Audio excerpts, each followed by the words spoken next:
Բարև ձեզ սիրելիներ, շարունակում ենք մեր հերթական ճամփորդությունը եւ այսօր միասին նայենք առաջի մնացորդանց 3-րդ եւ 4-րդ գլուխները։ Այս գլուխներում շարունակվում են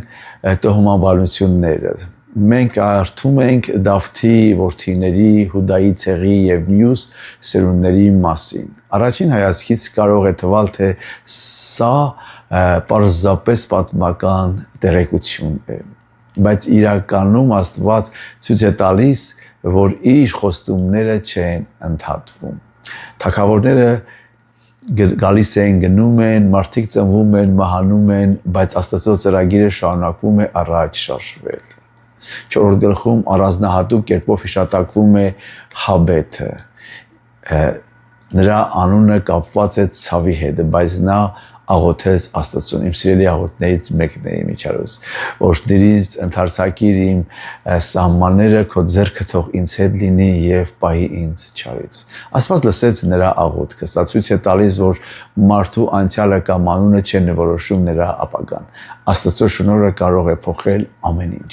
Դավթի տոհմաբանությունը մեզ կրկին տանում է դեպի խոստացված Մեսիան։ Հիսուսը Դավթի որդին է, ով եկավ իրականացնելու Աստծո բոլոր խոստումները։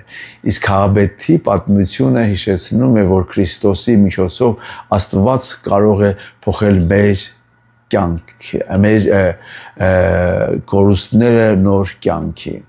Այս գլուխները մեզ սովորեցնում են, որ Աստված չի գնահատում մեզ մեր անցյալով, այլ իր շնորհով։ Եթե վստահենք Հիսուս Քրիստոսին, նա կարող է մեր կյանքի պատմությունը դարձնել իր փառքի վկայությունը։ Ամեն։ Գերեք մեկնաբանություններում դուք ինչպես եք տեսնում Հիսուս Քրիստոսին այս գլխում եւ կիսվեք ձեր ընկերներիդ, որպեսզի Աստծո խոսքը ավելի շատ մարդկանց հասնի։ Աստված օրհնի քեզ եւ քո ընտանիքը, կհանդիպենք հաջորդ գլուխներում։